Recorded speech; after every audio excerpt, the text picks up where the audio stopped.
Hey, good morning YouTube. Got some exciting news. I am packing up right now, trying to get everything good to go for a canoe trip. I'm going to go up to Canada and meet with Joe, and we're going to do a 8-day, 7-night trip up in Woodland Caribou Provincial Park, so that should be pretty awesome. I'm going to go through some of the gear I'm bringing, or I guess all of the gear I'm bringing. I'll start with what am I going to wear or what's on the outside of the canoe, and then we'll get into the beast of the portage pack. We're trying on this trip to be light-ish, but at the same time we're going to be fishing most of the time. This is not one of those let's get up and go paddle for 20 kilometers type thing.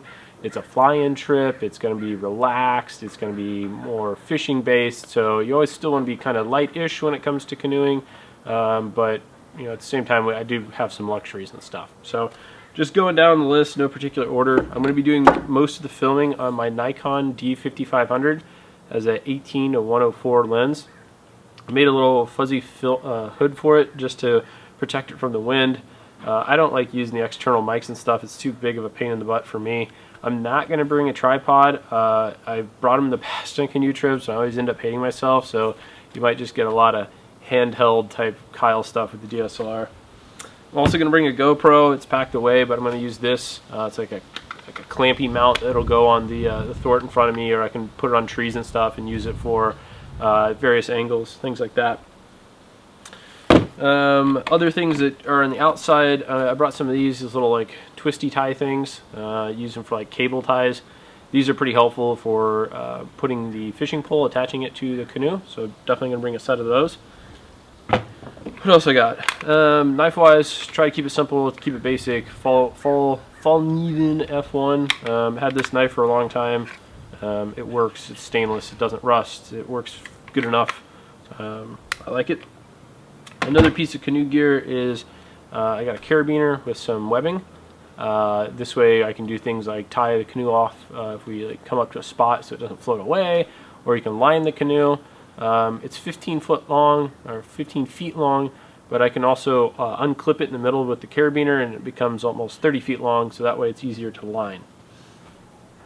So next up, onto the clothes. I'll start at the bottom, I guess. So shoes, I'm using the Salomon X Prime. I've had these before. This is a new pair. I haven't worn these very much, but I destroyed another pair of these over a couple of years. They're relatively solid. They got good drainage. They're pretty light. They got really good traction. I feel like the tread pattern quite a bit on these, and they're relatively stiff. They have kind of like a hiking shoe, so they're pretty stiff. I think they'll work pretty good. That's what I've used in the past. Other clothing-wise, kind of starting from the bottom going up, these are Fall Raven Asbisco Lights, I think is what they are. They're a G1000 light pants. They're kind of like their Keb trouser, but a lighter summer version. All of my clothes I treated with permethrin, so that hopefully the bugs aren't killing me quite as bad. These are pretty bug proof anyways, just by themselves. They're nice because they have big zips that go down the side to breathe, so those will be a nice pant. I also have an ex officio, I don't know, shirt that I've had for years and years and years. It's got stains and holes and stuff all in it, but I retreated this with permethrin, so it should be pretty good. So crank up the sexiness just a little bit here. I got my Tilly hat going here. This is the first time using this on a canoe trip, but I wanted to be as official Canadian as possible here. This is their LMT6 airflow hat. It's pretty nice. I would use it for about a month or so, just around town. It's a great hat, works good. Hopefully it'll keep the bugs off, and I think that the thing I like the best is it's wide brim, so I won't get my neck burnt, my ears burnt, and when I put a bug net on, it kind of drapes around so the bugs aren't right next to my head, so that'll be nice. So that's it for clothing. I think with the temps we expect, which is somewhere between like 60 to 80 degrees, that's probably what I'll wear 95% of the time. Little dry bag. This is what my DSLR is going to go into. Carry it around. Pro tip, these do get cut up and have holes in them. I took Aqua Seal on the inside of this and fixed all the little tiny holes, so it should be back to kind of new. This thing is probably, I don't know, at least 5 or 6 years old and seen a couple of trips. Most important is probably PFD. So this is the, I don't know, NRS Chinook. So here's the PFD. I had a different one that I didn't like because it didn't have any pockets that were really useful. So this is more of a fisherman style PFD. I got it kind of kitted out, but not everything good to go. One thing I keep in here is a little tiny bottle of sunscreen and bug repellent. I'm using lotion-based bug repellent this time. I just think it'll stick better. Then I have sunscreen and chapstick in here, so I got to be able to get to that quickly, which will be nice. I used to keep a lot of this stuff in like a small day pack or backpack that you had to constantly move in and out of your portage pack, so it'd be nice to have it all on me. I got a pair of pliers, Rapala Meg Grip pliers connected, little line cutter thing just so I can cut the lines easy. In this pocket, I got water, so I got Sawyer bottle plus filter, plus I got a lock sack thing I'm going to put my cell phone in, just to make sure it's as waterproof as possible. Use it for navigation, things like that. Keep extra batteries for my GoPro in here along with a candy bar. And then in this pocket, I'm going to bring one big tackle box, you'll see in a second, but I have a tiny little fly rod box here that just has like 3 or 4 small lures in it. That way if I want to go fishing, I don't have to bring the whole tackle box or undo my portage back. I can quickly and easily get the stuff right out of the vest. And then I got a couple of steel leaders in here just because I know we're going to have pike problems. So realistically, if I throw a candy bar or something on this, I got food, water, sunscreen, bug repellent. I got everything I need. And my fishing pole is external onto the boat. I should have everything I need to go and be on the water for a couple hours without having to get it back into my main pack. So that should make things a little bit more efficient, I hope. So now let's take a look inside the big pack. Let's take a look at the portage pack. It's weighing in right now at about 43 pounds or so. So I'm relatively happy with that weight, I think, for this type of trip. I'm using the Mech Slog Deluxe 70 liter. It's a new pack for me. I used the Sea Line 115 on some previous trips, but it's just so big and so unruly, and it's too large. This one is like, wish it was 10 more liters bigger, but I think I can get everything to fit in here. So I'm just going to start at the top and go to the bottom. I kind of have 3 major sections. Top section is clothes and things I need quickly. The middle section is like the food, the tent, all that, and then the bottom is sleep gear. So starting at the top, this is just a stuff sack that has all my extra stuff in it. So extra batteries, extra tape, extra memory cards. Even have an extra Sawyer filter in here just in case. So a lot of extra stuff. This thing's kind of heavy because it's got a lot of metal in it, so it's probably about 2 pounds. That is going to go into this dry bag. This dry bag also has my kind of my possibles pouch. So this is med kit. I got my inReach in here. All kinds of little tiny things that you just might need. I mentioned in my life vest I'm going to carry sunscreen. I carry them in these little tiny little bottles, so I got 2 of these bug and sunscreen. So little bottles like that. So I've got all the little tiny random stuff in here.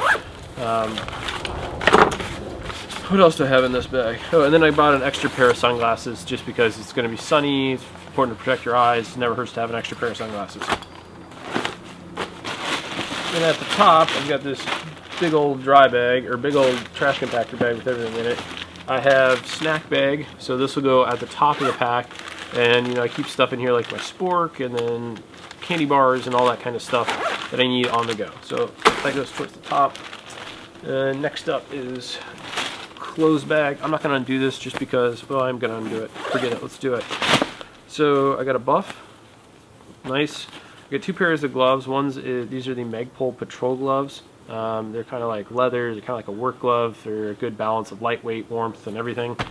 I threw these in here. They're just like assembly gloves. I used to work in a factory. They're white. They're light. They're good grip, so I figured for picking up fish or protecting my hands from the sun, these should be a pretty good pair. I bring you some Arc'teryx dry socks. I've used these before in some of my videos. I think these could be helpful if it's really, really freaking cold water. Or if it's raining a ton and I just want to keep my legs and lower legs and feet warmer, those will be nice to have. Clothes other than this is pretty standard. Arc'teryx Gore-Tex shell, Arc'teryx Gore-Tex pants, extra pair of underwear, a wind shell, some socks. That's pretty much it. I'm not bringing a whole lot of clothes just because it's not going to be that cold. Pot-wise, I got titanium pot, I got alcohol stove in here, some extra alcohol, pretty basic standard stuff I always pretty much cook with, been using that for years. One thing I'm doing a little different this trip is all my meals are put into Ziploc bags. So I'm going to do some boil in the bag kind of concepts, just to try to keep this pot from getting as gross as it always does. So I have this little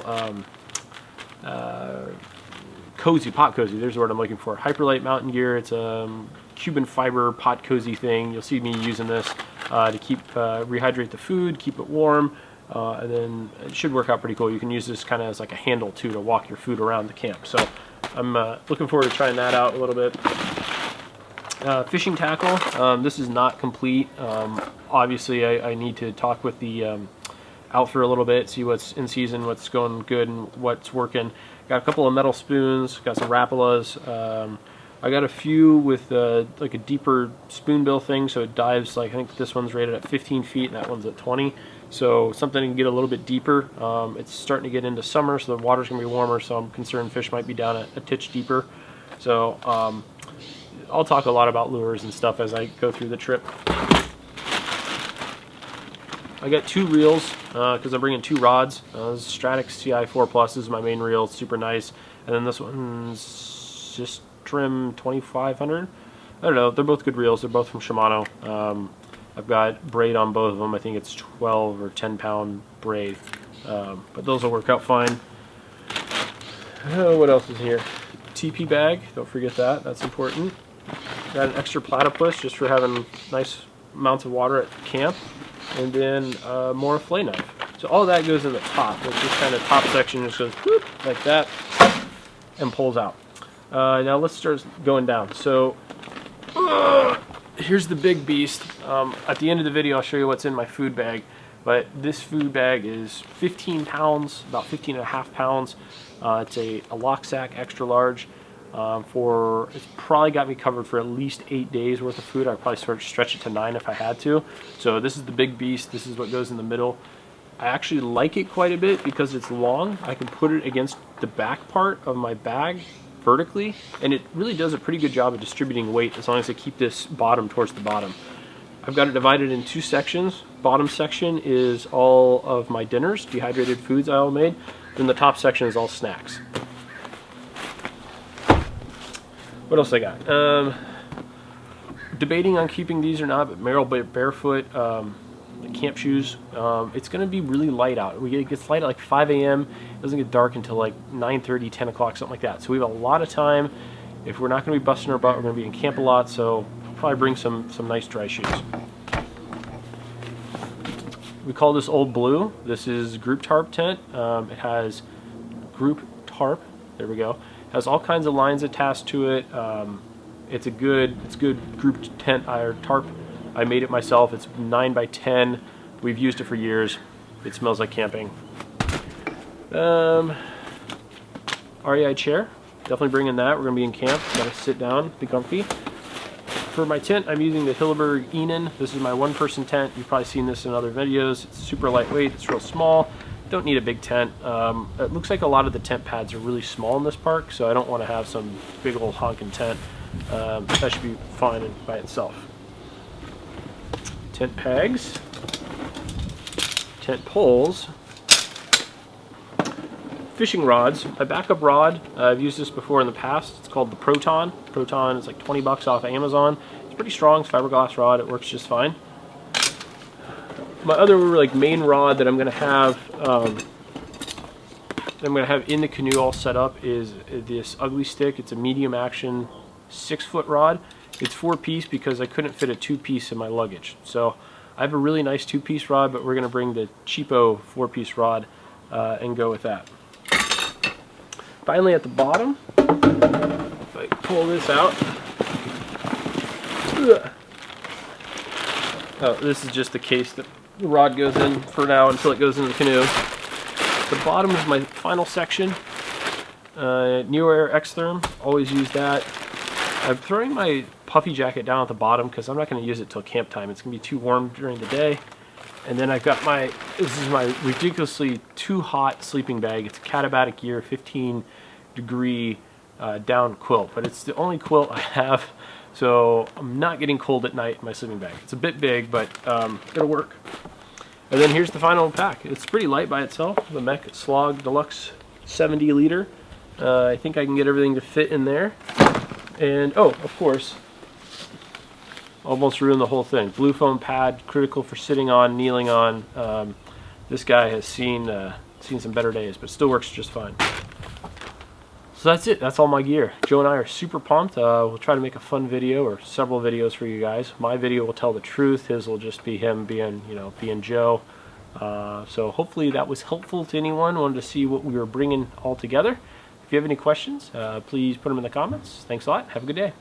So here's a rundown of my food. I'm laying it all out and getting it organized right now. For breakfast, I got oatmeal every day. I have 2 different varieties. I got one variety that has dehydrated apples, brown sugar, and cinnamon with some sliced almonds. Then I have another variety. This one, it's got craisins, candied ginger, brown sugar, and walnuts. For snacks every day, can never have enough peanut M&Ms, so I got that, Snicker bar, and then a variety of Pro Bars. So those are the snacks, 3 snacks per day, 1 in the morning, 1 in the kind of middle afternoon, and 1 towards usually before putting dinner on, because I usually get hungry. For lunch, I got a lot of food for lunch. Main thing is going to be granola tortillas with a variety of different flavored peanut butter packets. I then also got some dehydrated fruit, beef jerky, and then 2 different trail mix, nuts mix. For dinner, I've got 3 main dinners. One is macaroni and cheese with bacon. I have another I call it Tex-Mex. It's rice, black beans, some green and red peppers, and then you crush Fritos on it and put some cheddar cheese on top. And then finally I got our typical gravel, which is just mixed vegetables, brown rice, and some dehydrated ground beef. So that's it for the dinner stuff. I might bring 1 or 2 extra pieces of chocolate depending on how much room this all takes up. And then for doing like shore lunches or just as backup, I've got 2 different varieties of pre-made dinners to go with fish. So I have a spiced lentils and rice that should go good with fish. And then I have a mixed veggie, some seasoning, and rice. So a whole bunch of rice, whole bunch of fiber. I tried to eat more real food this time. That's why I did a little bit less chocolate than normal, more real type of breakfast. And all of this is hopefully going to fit in this extra large earth sack. So I'll see how that all goes. But yeah, this is a lot of food. It's probably the most amount of food I've taken for a trip, but that's the one thing we always conclude at the end of a video is, man, I wish I had more food. So hopefully this solves that.